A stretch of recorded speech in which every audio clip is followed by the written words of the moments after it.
এই অবস্থায় আমার ইন্ডিয়ার পক্ষ নেব না পাকিস্তানের পক্ষ নেব, এর চেয়ে আমার সবচেয়ে গুরুত্বপূর্ণ হচ্ছে বাংলাদেশের নিরাপত্তা, বাংলাদেশের স্বাধীনতা, বাংলাদেশের সার্বভৌমত্ব। ভারত এবং পাকিস্তানে যখন খেলা হয় তখন বাংলাদেশের মানুষ মানে পাকিস্তানে যখন একটা ছক্কা দেয় তখন কেন তারা মানে হই হুল্লোড় শুরু করে। আমি যদি একটা দেশ চয়েস করতে হয় সেক্ষেত্রে অবশ্যই পাকিস্তানের পক্ষ নেব, কারণ ইন্ডিয়া সর্বপ্রথম পাকিস্তানে অ্যাটাক করছে এবং সেখানে শিশু হত্যা করা হয়েছে। পাকিস্তানকে যদি ভাগ করা যায় সেক্ষেত্রে ইন্ডিয়া লাভবান হবে। আর 1971 সালে পাকিস্তান আমাদের সাথে কী করেছিল সেটাও আমরা ভুলে যাই নাই। তো এই অবস্থায় আমার ইন্ডিয়ার পক্ষ নেব না পাকিস্তানের পক্ষ নেব, এর চেয়ে আমার সবচেয়ে গুরুত্বপূর্ণ হচ্ছে বাংলাদেশের নিরাপত্তা, বাংলাদেশের স্বাধীনতা, বাংলাদেশের সার্বভৌমত্ব। বাংলাদেশে যদি ইন্ডিয়া কোনো ধরনের সীমান্তে কোনো ঝামেলা করে তাহলে আমরা বাংলাদেশের নাগরিকরা বা বিজিবির ভাইয়েরা, বাংলাদেশ সেনাবাহিনীর ভাইয়েরা সেখানে তারা অ্যাকশন নেবে। আর যদি পাকিস্তান তো কখনো আমাদের দিকে অ্যাটাক করার মানে সাহস করার প্রশ্নই আসে না। আর যেহেতু ভারতে সর্বপ্রথম পাকিস্তানে অ্যাটাক করছে তো পাকিস্তানও আবার তারা জবাব দিচ্ছে এবং পাকিস্তানের সেই অধিকার আছে যদি আমার রাষ্ট্রের উপর কেউ অ্যাটাক করে তাহলে সেই যে রাষ্ট্র অ্যাটাক করবে সেই রাষ্ট্রে আমার পাল্টা জবাব দেওয়ার আমার অধিকার আছে। আর পাকিস্তান সেই কাজটাই করছে। আর সেই জায়গা থেকে আমি মনে করি মানে নৈতিকতার যে একটা ভিত্তি, নৈতিকতার ভিত্তির জায়গা থেকে পাকিস্তান এগিয়ে আছে এবং পাকিস্তান তারা অস্ত্রসজ্জ বলেন, তারা পারমাণবিক একটা রাষ্ট্র।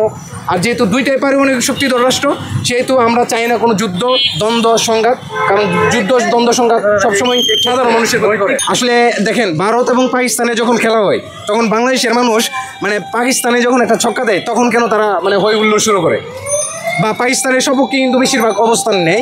কিন্তু এটাও অস্বীকার করার কোনো সুযোগ নেই, বাংলাদেশে অনেক জনগোষ্ঠী আছে, আমারই অনেক কাছের লোকজন আছে যাদের আসলে দেখা যাচ্ছে আত্মীয় স্বজন ইন্ডিয়াতে আছেন। তো এই জায়গাতে আমরা অনেক সুপ্রাচীনকাল থেকে ইন্ডিয়ার সাথেও আমাদের একটা সুন্দর সম্পর্ক এবং পাকিস্তানের সাথে আমাদের একটা মুসলিম জাতীয়তাবাদী জায়গা থেকে আমার পক্ষ অবশ্যই আমি বাংলাদেশের পক্ষ নেব এবং আমি একজন মুসলমান হিসেবে মুসলমান কান্ট্রির পক্ষ নেব। আমি যদি একটা দেশ চয়েস করতে হয় সেক্ষেত্রে অবশ্যই পাকিস্তানের পক্ষ নেব, কারণ ইন্ডিয়া সর্বপ্রথম পাকিস্তানে অ্যাটাক করছে এবং সেখানে শিশু হত্যা করা হয়েছে। আর আপনারা যেটা বলছেন যে পেহেলগামে যে আক্রমণের কথা বলা হচ্ছে, পাকিস্তান কিন্তু সেই আক্রমণের যে বিষয়টা পাকিস্তানি অ্যাটাক করছে এটা কিন্তু ইন্ডিয়া প্রমাণ করতে পারে নাই।